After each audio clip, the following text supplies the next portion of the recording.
पाँचुन्जेल ओल्लो घरको छिमेकी, पल्लो घरको, माथिल्लो घरको, तल्लो घरको छिमेकीलाई पनि माया गर्नु सिकाऊ है साथीहरू। मरिसकेपछि बिचारा त्यो पल्लो घरको छिमेकी कस्तो राम्रो थियो नि। मैले त्यसलाई त बहुत गरेको थिएँ नि, कस्तो राम्रो थियो बिचारा। त्यसले यो कुरा खानु मन गरिरहेको थियो, त्यसलाई यो कुराको जरुरत थियो अरे मैनी। तर मैले त्यसले मागेको थियो, फ्याट्टै यो दिइहालेँ नि। यति पैसा चाहिएको थियो, त्यति पैसा चाहिएको थियो, मलाई यो खानु मन परेको थियो, त्यो खानु मन परेको थियो, मैले दिएँ नि भनेर।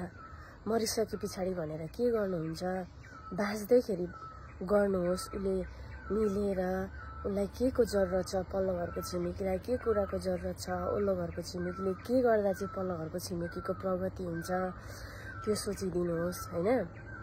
मरिसकेपछि कस्तो राम्रो थियो नि, त्यसलाई मैले यति गरेको थिएँ, त्यति गरेको थिएँ भन्नुभन्दा चाहिँ बाँच्दैखेरि नै तिमीलाई मैले यति कुरामा सहयोग गरेको छु है। तिम्रो प्रगति भएर तिमी यहाँ पुगेको देख्दा चाहिँ म बहुत खुसी छु है। तिम्रो प्रगतिमा चाहिँ म खुसी हुने मान्छे हो है। तिमीलाई पढ्दाखेरि यति सघाउने चाहिँ म मान्छे हो है। तिम्रो लागि चाहिँ वेल विशर हो है। तिम्रो लागि चाहिँ मैले यति गरिदिएको छु ल, तिमीलाई म यति माया गर्छु भनेर ओल्लो घर पल्लो घर छिमेकीलाई तपाईँले बाँच्दैखेरि नै माया देखाउनुहोस्, जताउनुहोस्।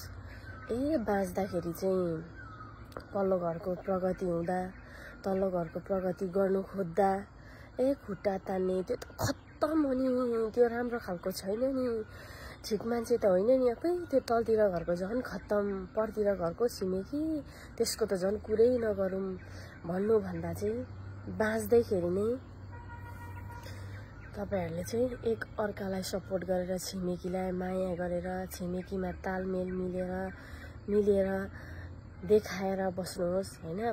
पढ्दाखेरि सहारा बनेर हैन, एका दुस्रामा प्रगति गरेर मिलेर पढ्दाखेरि एक दुस्रालाई काँध हालेर जिउनुहोस्। मरिसकेपछि त्यो राम्रो थियो, त्यसलाई मैले यति गरेको थिएँ, त्यति गरेको थिएँ भन्नुभन्दा चाहिँ बाँच्दैखेरि नै तपाईहरुले चाहिँ उसलाई भन्नुहोस्, जताउनुहोस्। मरिसकेपछि भनेर के पाइन्छ, ढिलो छिटो सबैजना जानै पर्छ एक दिन हैन, अघि पछि हो, जानै पर्छ। बाँच्दाखेरि राम्रो कर्म गर्नुहोस्। दुई हातले राम्रोसँगले राम्रो चित्त लगाएर हात उठाएर दिनुहोस्। सहयोग परेको बेलामा सहयोग गरिदिनुहोस्।